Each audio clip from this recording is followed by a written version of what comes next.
Selamat pagi. Sekarang jam 9.17 pagi. Keadaannya kayak jam setengah 6 Indonesia, masih gelap kalau di sini. Kalau bulan-bulan Januari kayak gini, siangnya kayak lebih sedikit terangnya, soalnya jam setengah 9 pagi terbit matahari, tapi jam 5 sore udah terbenam matahari. Sebelumnya kita sarapan pagi ini dikasih 2 roti gembul ini, ya seperti biasa, isinya keju sama atasnya timun, dan lagi seperti biasa yogurt dan telur godok. Sebelum makan kita baca bismillah. Bismillahirrahmanirrahim. Allahumma barik lana fima razaqtana wa qina adzabannar. Mengenai masalah waktu, saya punya cerita unik masalah puasa Ramadan. 2016 dulu kan melaksanakan puasa Ramadan yang agak sedikit berat. Soalnya kenapa? Kita itu sahur sekitar jam 2 dini hari, imsak sekitar jam 3, tapi berbukanya jam setengah 11 malam. Dan semoga kalau ibadah diterima oleh Allah. Udah pekerjaannya ya lumayan berat kalau pas puasa. Jam tidur juga sedikit.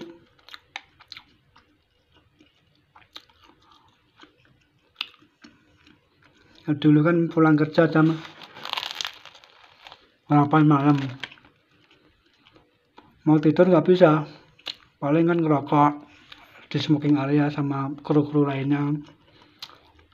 Terus kok ngerokok kan, ini masa puasa. Pas di bulan Ramadan itu kan habis kerjaan cuma di cabin, di kamar main HP, waktu itu juga nggak bisa. Terus sampai setengah 11 malamnya berbuka puasa. Berbuka puasa kan minimal dibutuhkan waktu setengah jam untuk makan. Terus sekitar jam 11 kita ngobrol sambil ngerokok di samping area sekitar 1 jam sampai jam 12 malam. Habis itu ke kamar, nggak bisa langsung tidur sekitar jam 1, terus jam 2 alarm, soalnya kita harus sahur. Terus makan kira-kira kan jam 2, jam setengah 3 selesai. Habis itu ngerokok sampai jam 3 pagi. Habis ngerokok tidur jam setengah 6 bangun, soalnya kan jam 6 pagi kita kerja. Itulah nikalikum kalau kita berpuasa Ramadan di kapal. Bahkan ada cerita temanku yang berlayar di Alaska, mereka berbuka jam 12, sahurnya jam 2 pagi. Ya semoga saja amal mereka juga diterima oleh Allah. Dan salah satu perjuangan kita di kapal pesiar juga masalah sholat, ya juga agak susah. Soalnya tahu sendiri kalau di kapal pesiar kan kerjaan sibuk terus, apalagi pas embarkasi. Waktu embarkasi itu pas naiknya penumpang dan turunnya penumpang lama diganti dengan penumpang baru. Itulah waktu-waktu paling sibuk kalau di kapal pesiar.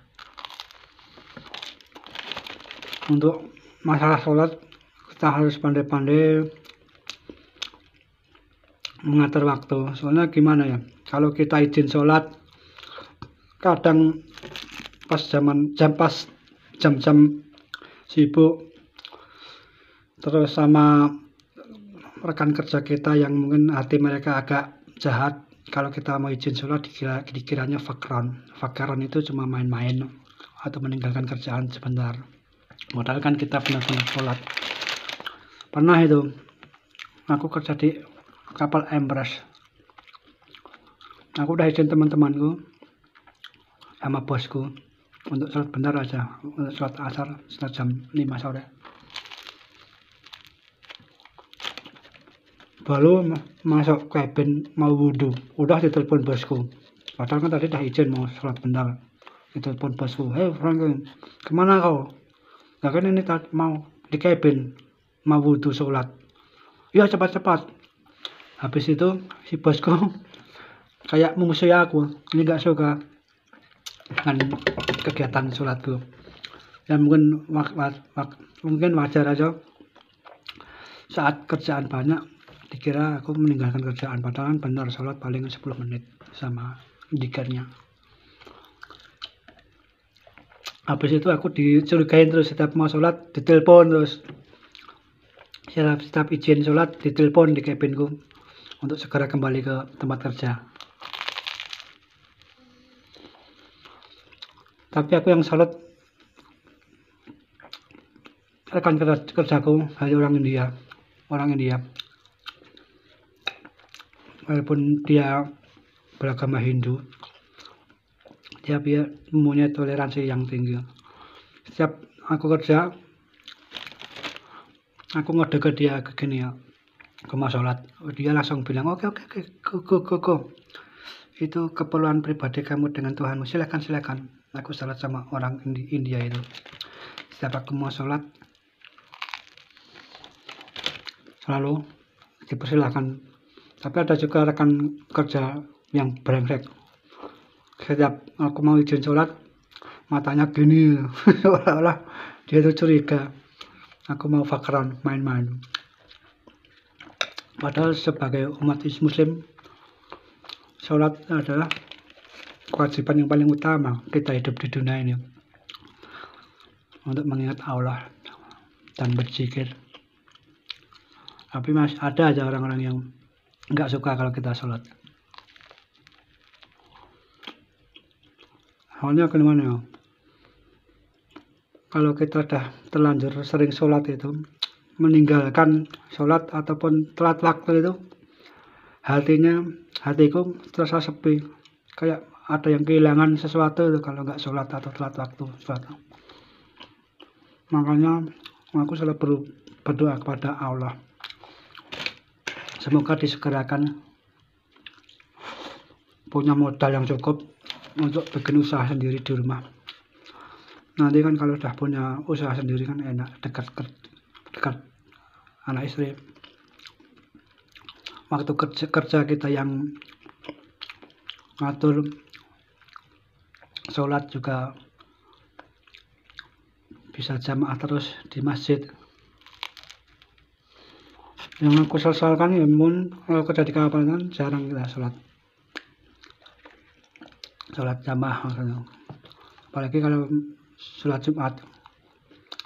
Memang sih ada beberapa, kalau pas di kapal kalau ketemu seorang leader Indonesia yang beragama Muslim, sering kalau pas hari Jumat diadakan sholat Jumat, walaupun jamaahnya sedikit, mungkin cuma 5 orang atau 10 orang.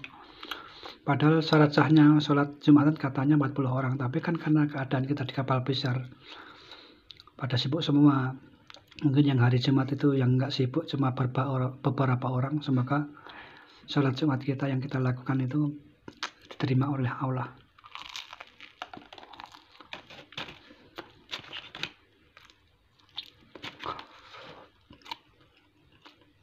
Itulah lika-liku kerja di kapal pesiar.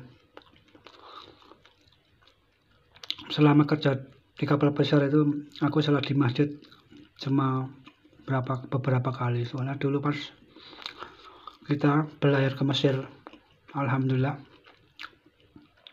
habis kerja keluar, kita bawa sarung, kita sholat jamaah Isya dan Maghrib di sebuah masjid di Mesir.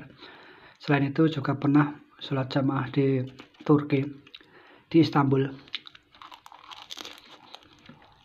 Rasanya adem banget, apalagi bisa jamaah banyak sesama muslim. Terus selama kerja di kapal, melaksanakan sholat Jumat di masjid cuma beberapa kali saat kita sandar di Abu Dhabi. Mungkin pas di Abu Dhabi berapa kali, 2 kali atau cuma 3 kali sholat jamaah Jumat. Dan yang terakhir kali sholat Jumat di masjid itu pas di kapal saat kita di Oman.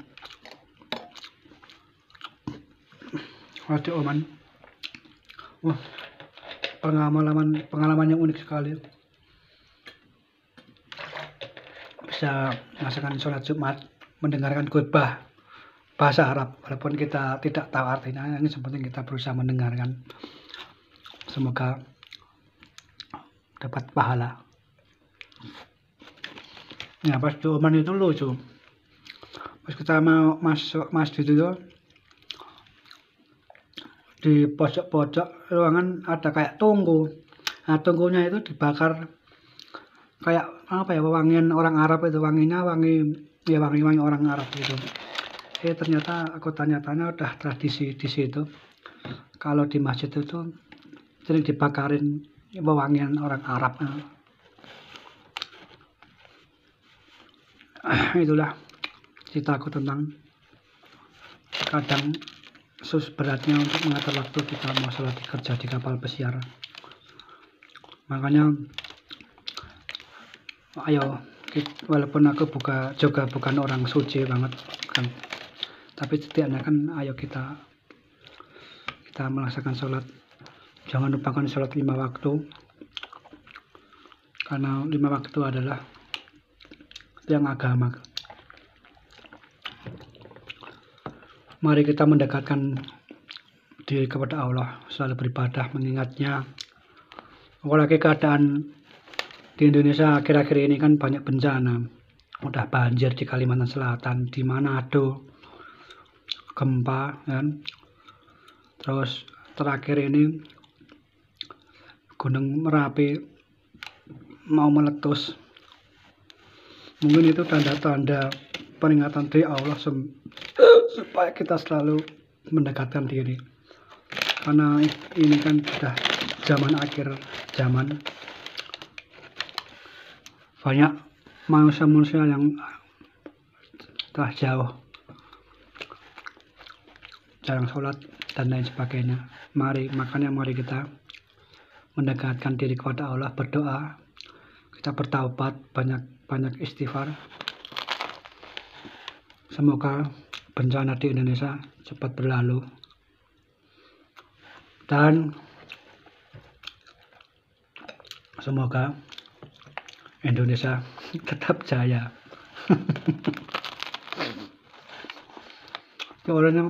Soalnya aku tuh orangnya nasionalis sejati. Aku ingin Indonesia jaya,